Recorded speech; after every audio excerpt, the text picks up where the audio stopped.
Assalamualaikum warahmatullahi wabarakatuh. Selamat malam Pak Nanda dan juga teman-teman kelas D semuanya. Pada kesempatan kali ini, izinkan kami kelompok 10 akan membahas materi Classical Approaches in Urban Morphology pada mata kuliah Morfologi Kota kelas D. Sebelum itu, izinkan kami kelompok 10 akan memperkenalkan diri terlebih dahulu. Perkenalkan, nama saya Muhammad Afazur Rahman dengan NRPL 50 15 251 111. Perkenalkan, nama saya Kania Azahra dengan NRP 501525251053. Perkenalkan, nama saya Claudia Saratanwani dengan NRP 5015251172.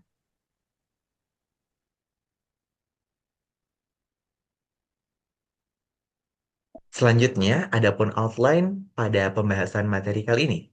Yang pertama, ada studi per una operantia story Urbania di Venesia. Dilanjutkan yang kedua ada Alnwick, Northumberland, a study in town plan analysis. Dilanjutkan yang ketiga ada The Image of the City. Yang keempat ada Townscape. Yang kelima ada The Death and Life of Great American Cities. Yang keenam ada Le Architectura de la Cita. Yang ketujuh ada Formas Urbanis, The Lilot Alibari, dan yang kedelapan, yang terakhir ada The Social Logical Space. Outline ini adalah buku-buku historical dari zaman ke zaman yang membahas penentangan akan modernisasi pada kota-kota di dunia. Nah, walaupun mereka diterbitkan di tahun yang berbeda, mereka membahas sama, yaitu penentangan urbanisasi. Penentangan modernisasi. Nah, maka dari itu, sebelum kita lanjut ke materi berikutnya, kita langsung mulai saja ke studi peruna,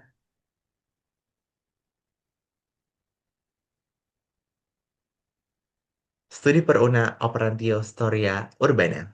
Nah, pada latar belakang kali ini, pada tahun 1950-an, banyak kota di Eropa itu mengalami pembangunan kembali pasca Perang Dunia Kedua. Dengan pendekatan modernisme yang sering menggantikan kawasan lama dengan bangunan-bangunan baru yang membuat Saverio Muratori sebagai penulis dari buku studi peruna ini tuh berstatement bahwasannya yang melakukan pendekatan modernisasi itu tuh mengabaikan sejarah kota sehingga menekankan bahwasannya bentuk kota itu merupakan hasil evolusi sejarah yang harus dipahami sebelum dilakukan perubahan. Nah, selanjutnya Saverio Muratori juga berstatement gitu bahwasannya kota merupakan hasil dari proses sejarah yang terus berkembang. Bentuk kota ini tuh adalah akumulasi dari perubahan dari zaman ke zaman, dari masa ke masa, atau saksi bisu kehidupan manusia gitu ya. Kota itu tidak diciptakan secara instan, melainkan tumbuh melalui proses sejarah yang panjang. Nah, karena itu Muratori itu menentang konsep tabula rasa pada buku ini, gitu. Tabula rasa dalam modernisme itu tuh menganggap bahwasannya kota itu dapat dibangun dari nol ketika hancur gitu ya. Dan eh, ketika struktur kota lama itu dihilangkan, maka identitas kota lama itu tuh akan hilang gitu. Maka dari itu, fokus utama pada pembahasan buku ini tuh yang pertama ada evolusi bentuk kota, yang kedua ada tipologi bangunan, yang ketiga itu ada hubungan antara sejarah dan juga morfologi kota. Nah, Moratori juga menawarkan bahwasannya pendekatan tipologi dan analisis sejarah kota ini menekankan bahwasannya perencanaan kota itu harus memahami dari proses yang panjang terlebih dahulu atau dari masa ke masa gitu ya, dari sejarahnya dulu agar perkembangan kota tersebut itu tuh bisa berkembang juga dan berevaluasi dari masalah yang lalu hingga dibawa ke masa ke sekarang untuk dipelajari gitu. Nah, selanjutnya yang kedua itu ada yang berjudul Alnwick, Northumberland, A Study in Town Plan Analysis. Nah, buku ini tuh emang menceritakan kota Alnwick yang berada di Inggris Utara pada pertengahan abad ke-20. Nah, modernisasi ini banyak di kota Inggris, sering mengubah struktur kota lama tanpa mempertimbangkan nilai historisnya. Melalui hasil analisis di kota Alnwick dan penulis yang bernama Conzen menunjukkan bahwasannya pola jalan, kafling, dan bangunan dapat digunakan untuk memahami sejarah perkembangan di kota-kota.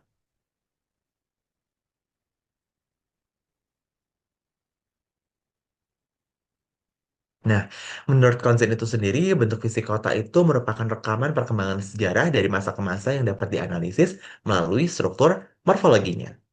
Nah, di sini juga konsen itu mengkritiki bahwasannya modernisme itu sering melakukan pembangunan tanpa memahami struktur kota lamanya atau struktur historisnya yang sudah ada. Maka dari itu, banyak pola ruang yang sudah lama diubah atau dihapus itu demi pembangunan yang lebih efisien karena di pendekatan modernisasi banyak manusia yang ingin efisien, ingin cepat, ingin segala sesuatunya dengan instan dan yang gampang gitu ya. Tidak melihat dari historicalnya. Nah, karena itulah Konzen itu mengembangkan metode tone analysis. Nah, itu termasuk di fokus utamanya. Yang pertama ada tone plan analysis, yang kedua ada pola jalan, yang ketiga ada pola kafling, dan yang terakhir ada pola bangunan. Nah, dari analisis tersebut, Konzen itu tuh mendapati bahwasannya ada beberapa kata kunci yang harus kita pahami pada saat kita mempelajari buku ini, yaitu struktur fisik kota itu merupakan rekaman sejarah perkembangan kota. Selanjutnya, kita akan membahas buku yang berjudul The Image of the City. Nah, latar belakangnya itu apa? Pesatnya perkembangan kota di Amerika pada tahun 1950-an menyebabkan banyak kawasan kehilangan identitasnya dan sulit dipahami oleh masyarakat yang tinggal di sana sendiri. Melalui penelitiannya, Lin sebagai penulis mengkaji bahwasannya citra mental suatu kota itu terbentuk di benak penggunaannya. Nah, kota-kota yang dianalisis ini ada kota Boston, New Jersey, dan juga beberapa kota lain-lainnya. Nah, di sini juga Lin berpesan bahwasannya kualitas kota itu ditentukan oleh kemampuan masyarakatnya dalam membentuk citra mental terhadap lingkungannya. Kota yang memiliki identitas, orientasi, dan karakter yang jelas akan lebih mudah dikenali dan dipahami, diingat oleh para penggunanya. Karena di zaman itu, kota-kota yang tadi saya sebutkan itu tuh mereka tuh setelah diubah gitu ya, membangun kota sedari nol, mereka tuh membangun gedung-gedung yang sama, jalan yang sama, dan itu tuh membuat para masyarakat yang di sana tuh bingung mereka ini tinggal di mana gitu ya, karena kayak kotanya flat, nggak punya ciri khas dan karakteristik. Karena itulah pada buku ini tuh memiliki 4 fokus utama. Yang pertama ada citra kota, persepsi masyarakat, legibility, dan juga imageability. Nah, Lynch juga di sini itu tuh mengimplementasikan 5 elemen pada saat pembentukan citra kota itu sendiri. Yang pertama itu ada paths, edge, district, nodes, dan juga landmarks. Menurutnya, elemen-elemen yang tadi saya sebutkan itu tuh membantu masyarakat membaca dan memahami lingkungan perkotaan itu secara mudah.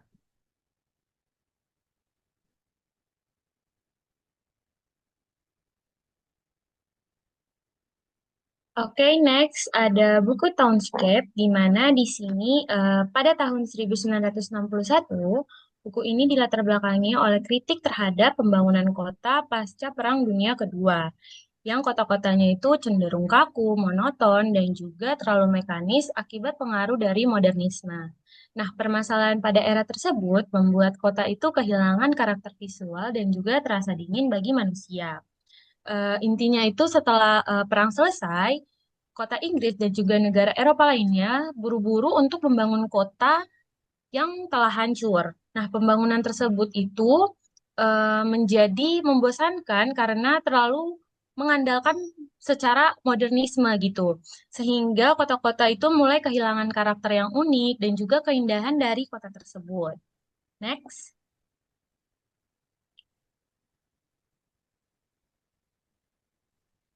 Nah, menurut Gordon Killen pada tahun 1961 menilai bahwa kota itu bukan sekedar susunan fisik, melainkan ruang hidup yang harus memberikan pengalaman visual dan juga respon emosional yang harmonis bagi manusia yang berjalan di dalamnya. Nah, melihat masalah kota yang terasa semakin dingin dan juga membosankan, Cullen mengajukan Townscape sebagai bentuk kritik melalui konsep seni hubungan dan pandangan yang berurutan. Ia ingin mengingatkan kepada para perencana bahwa kota itu bukan cuma soal dibangun secara beton, secara mekanis, namun tentang bagaimana membuat masyarakat atau pejalan kaki itu mempunyai rasa aman dan nyaman dan mempunyai kedekatan emosional dengan lingkungan sekitarnya. Dan juga di sini ada tiga fokus utama atau tiga pilar dari Townscape, yaitu yang dimana yang pertama ada serial vision atau pandangan berurutan, kedua place atau tempat, dan yang ketiga ada isi. Nah, yang pertama itu pandangan berurutan, di mana di sini pemandangan kota itu yang muncul secara bergantian satu persatu saat manusia itu bergerak, di mana eh, kayak dari gang yang sempit ke yang luas agar masyarakat yang jalan di jalanan tersebut itu bisa merasa nyaman saat berjalan di tempat tersebut. Dan yang kedua yaitu place atau tempat di mana di sini respon tubuh terhadap posisi ruang dan juga area terbuka dan tertutup di mana tubuh kita itu merasa nyaman secara otomatis tergantung seberapa terbuka dan tertutupnya suatu ruangan. Dan yang ketiga ada isi, yaitu di mana di sini pernak-pernik atau detail kecil secara warna, bahan, atau dekorasi yang membuat ada suatu ciri khas yang menarik untuk dilihat. Next.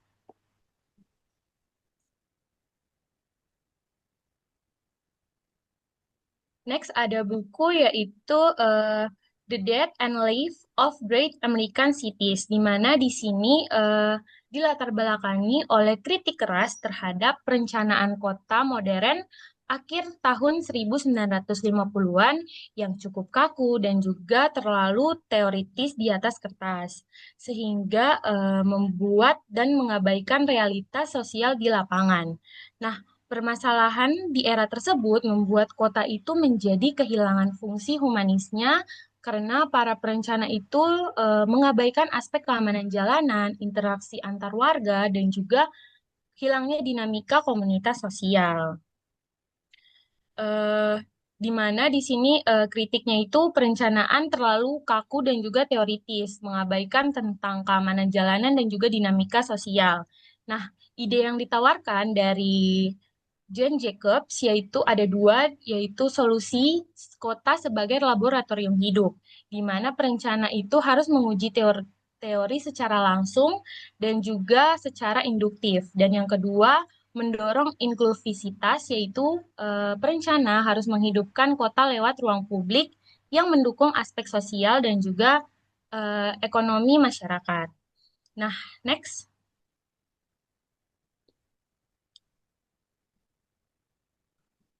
Nah, menurut Jane Jacobs pada tahun 1961 menegaskan bahwa kota yang sehat, aman, dan juga hidup tidak bisa dirancang secara kaku di atas kertas saja, melainkan harus dipahami melalui aktivitas dan juga interaksi sosial nyata warga di lapangan.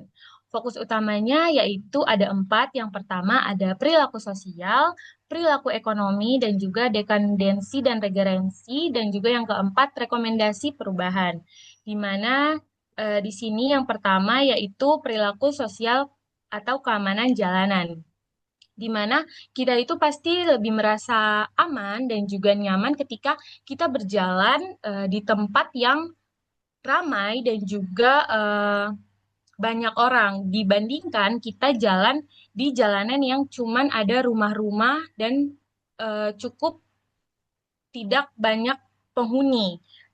Intinya itu kayak semakin ramai orang di jalan atau di sekitar kita, dapat meningkatkan rasa aman juga bagi kita sendiri. Nah, yang kedua yaitu perilaku ekonomi, di mana sebuah jalan yang isinya itu secara bercampur-campur, ada sekolah, ada kafe, ada perumahan, itu tuh dapat membuat jalan itu akan semakin ramai dan juga tempatnya itu tidak akan pernah sepi atau tidak menjadi kota yang mati. Dan juga yang ketiga ada dekandensi dan regenerasi, yaitu adanya kawasan yang ramai bisa membuat tempat yang baru bagi masyarakat sehingga tidak terjadi kota yang mati. Dan yang terakhir yang keempat ada rekomendasi perubahan, di mana di sini pemerintah jangan cuman membuat jalanan buat kendaraan saja, tetapi lebih baik memperlebarkan trotoar dan juga memberikan fasilitas seperti ruang terbuka hijau agar kota itu nyaman untuk orang yang berjalan kaki dan juga bisa saling meningkatkan suatu interaksi antar sesama.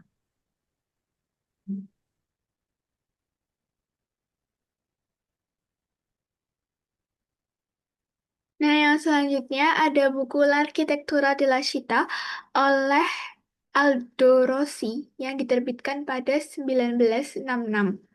Nah, buku L'Architettura della Città ini merupakan bentuk kritik terhadap tren modernisme yang saat itu dinilai terlalu kaku karena hanya melihat kota itu berdasarkan fungsinya saja, fungsi teknis dan ekonomi semata gitu. Jadi kota tidak dilihat berdasarkan eh, perkembangannya dari waktu ke waktu dan juga maknanya, sejarahnya, begitu.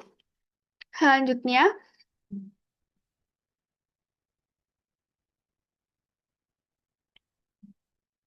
nah di buku ini ada beberapa bagian utama. Yang pertama ada deskripsi dan klasifikasi. Di sini Rossi percaya bahwa tipe bangunan itu merupakan ide atau inti dari arsitektur itu sendiri. Jadi, tipe bangunan itu tidak selalu bergantung pada fungsi. Lalu selanjutnya ada struktur kota, di mana Rossi membagi struktur kota menjadi dua, yaitu elemen utama yang seperti monumen atau bangunan-bangunan penting, dan juga area tempat tinggal. Yang ketiga ada kota sebagai sejarah, di mana membahas bagaimana arsitektur kota berkembang seiring waktu dan menyimpan sejarah-sejarah di dalamnya. Yang keempat, ada dinamika dan kebijakan perkotaan, yang membahas evolusi teori kota ideal dan utopia perkotaan, serta bagaimana kebijakan administratif memengaruhi perkembangan kota. Next. Lalu, di buku ini sendiri, Aldo Rossi punya dua konsep utama yang eh, cukup penting dalam buku. Yang pertama ada konsep memori kolektif, di mana Rossi percaya bahwa setiap kota memiliki memori yang tertanam dalam elemen fisiknya. Memori ini bukan hanya sebagai sejarah atau pengingat masa lalu, tapi juga penguat identitas kota. Jadi, menurut Rossi, ini adalah suatu ini kayak kota juga bisa menjadi saksi perjuangan masyarakatnya. Contohnya seperti Hotel Majapahit yang ada di kota Surabaya. Lalu yang kedua ada konsep lokus atau tempat di mana Rossi menekankan bahwa arsitek harus mempertimbangkan kualitas unik. Seperti contohnya ada di buku ini adalah alun-alun di mana eh, alun-alun sendiri bukan hanya sebagai ruang terbuka tapi juga tempat bersosialisasi dan sebagainya. Nah, di sini Rossi menekankan bahwa arsitek dalam membangun suatu perkotaan harus mempertimbangkan kualitas unik ini karena sifat historis dan sosial suatu tempat tidak bisa dipisahkan dalam kehidupan di perkotaan. Selanjutnya,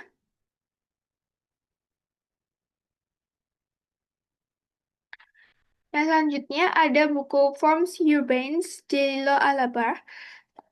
Nah, latar belakang dari buku ini sendiri, buku ini adalah karya dari John Castek, John Charles de Paul, dan Philip Panerai yang pertama kali diterbitkan pada tahun 1977.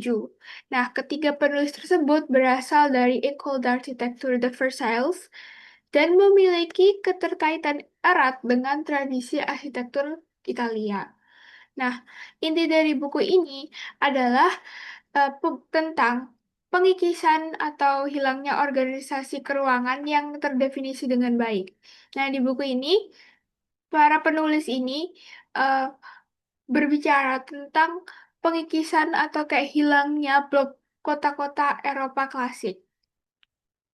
Selanjutnya, nah, tahap transformasi kota di mana hilangnya blok-blok kota klasik di Eropa ini dibagi menjadi dua, yaitu pada tahap pertama pada abad ke-19 dan juga pada tahap kedua pada abad ke-20. Nah, yang tahap pertama ini ada Paris Haussmannian, di mana waktu itu Baron Haussmannian di Paris membangun satu jalan besar di kawasan kota Paris yang eh, membuat permukiman itu lebih sedikit jauh dari jalan-jalan kecil. Lalu ada konsep Garden City atau kota taman di Welwyn dan Hampstead di London pada 1905 sampai 1925. Nah, yang kedua ada tahap kedua pada abad ke-20. Ini yang pertama ada perluasan Amsterdam. Lalu ada Siedelten di Frankfurt Baru. Lalu ada Cité Redos dan Unit the Habitation, di mana di sini blok-blok kota itu diganti menjadi satu bangunan batang raksasa, satu gedung batang raksasa yang pinggir-pinggirannya itu kosong. Jadinya malah menyebabkan eh, daerah perumahan itu kosong dan tidak dihuni oleh masyarakat. Selanjutnya, lalu yang terakhir ada buku The Social Logic of Space. Nah, The Social Logic of Space ini merupakan karya dari Bill Hillier dan Julian Hanson yang lahir dari penelitian di University College London tahun 1970-an untuk menjawab gagalnya fungsi sosial di berbagai kompleks perumahan Inggris. Nah, penulis di sini menegaskan bahwa desain ruang bukan sekedar soal keindahan visualnya saja, tapi bagaimana ruang tersebut terbentuk serta bagaimana interaksi antar ruang dan perilaku manusia di dalamnya saling mempengaruhi desain dan penggunaan ruang tersebut. Selanjutnya,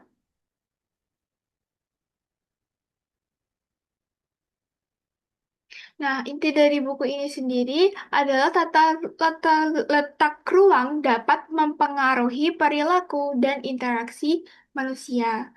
Contohnya, seperti jalan utama yang menghubungkan banyak kawasan biasanya ramai karena mudah diakses oleh banyak orang. Akibatnya, di jalanan tersebut banyak terdapat aktivitas sosial dan ekonomi dan aktivitas aktivitas-aktivitas tersebut berkembang lebih pesat. Terus konsep-konsep ini disebut sebagai special configuration. Nah, di buku ini juga dijelaskan bahwa bentuk fisik kota seperti jaringan jalan dan susunan ruang tidak hanya mempengaruhi tampilan kota, tapi juga mempengaruhi aktivitas masyarakat yang ada di dalamnya, yang kemudian banyak digunakan dalam analisis morfologi kota dan menjadi dasar pengembangan metode space syntax. Oke, selanjutnya kita bakalan ke tabel perbandingan kritik terhadap modernisme, dan ide yang ditawarkan. Jadi intinya ini dari buku-buku yang tadi kita gabungin, kita buat jadi tabel, terus juga kita bagi dua nih.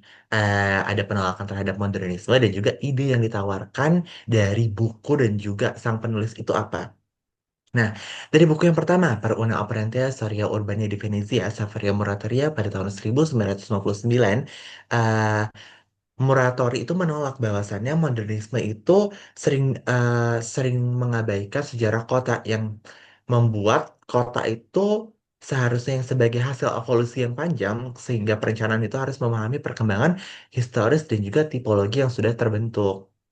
Nah, jadi maka ide yang ditawarkan oleh Saverio Muratori yaitu memahami evolusi kota dan mengingat kembali akan tipologi historisnya. Yang kedua, dari Arthur Mullen, A Study in Town Plan Analysis, Konzen 1960.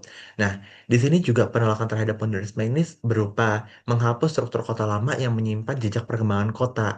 Nah, ide yang ditawarkan oleh Konzen sendiri itu membuat dan melaksanakan town plan analysis dan juga pelestarian pola morfologi kota. Yang ketiga, The Image of the City by Kevin Lynch, yaitu penolakan itu berupa kota modern menjadi seragam dan kehilangan identitasnya gitu ya. Kotanya nggak ada sama sekali ciri khas ataupun karakteristiknya masing-masing. Dan yang membuat ide yang ditawarkan oleh Lens sendiri itu membangun citra kota melalui paths, edge, district, nodes, and landmarks. Dan yang keempat, ada Townscape dari Gordon Cullen pada tahun 1961.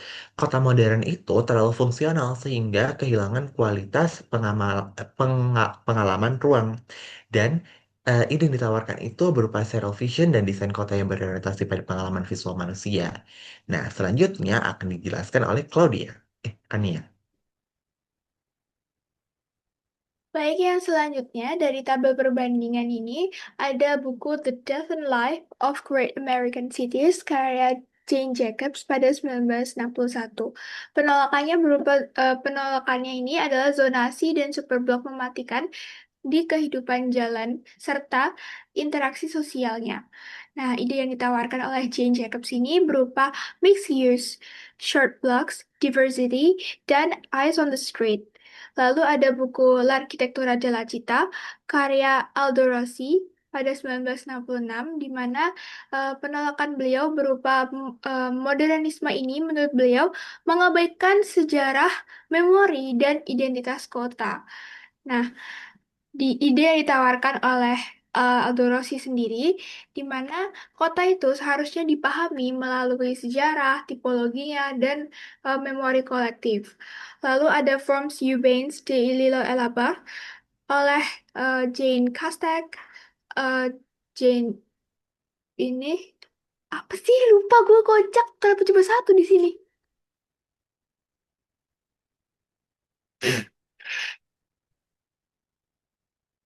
Bentar-bentar nanti dikat, dikat.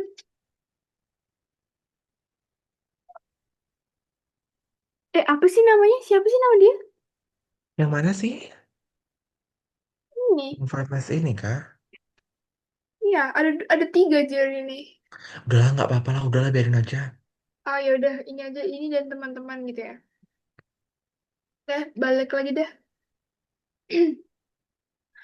Lalu selanjutnya dari tabel perbandingan kritik ini ada buku The Death and Life of Great American Cities karya Jane Jacobs pada 1961 di mana penolakannya berupa zonasi, modernisme, zonasi dan superblok mematikan di kehidupan jalan serta interaksi sosial.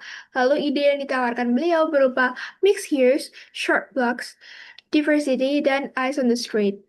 Lalu ada buku L'Architettura della Città karya Aldo Rossi pada 1966 di mana menurut beliau modernisme ini mengabaikan sejarah, memori, dan juga identitas kota.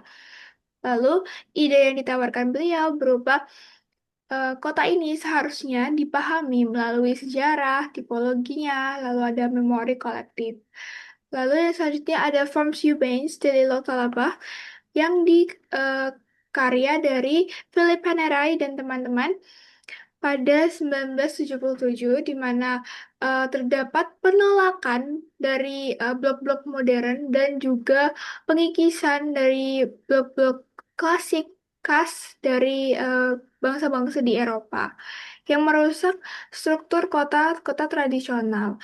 Nah, ide yang ditawarkan adalah kembali pada blok kota atau urban block yang terhubung dan berorientasi jalan seperti pada blok-blok klasik kota-kota di Eropa. Lalu selanjutnya ada The Social Logic of Space karya Bill Hillier dan Julian Hanson pada 1984 di mana penolakannya berupa modernisme ini terlalu fokus pada bentuk fisik dan mengabaikan pola interaksi sosial yang terjadi di dalamnya. Nah, ide yang ditawarkan berupa konfigurasi ruang ini mempengaruhi pergerakan, aktivitas, dan hubungan sosial, yaitu space syntax.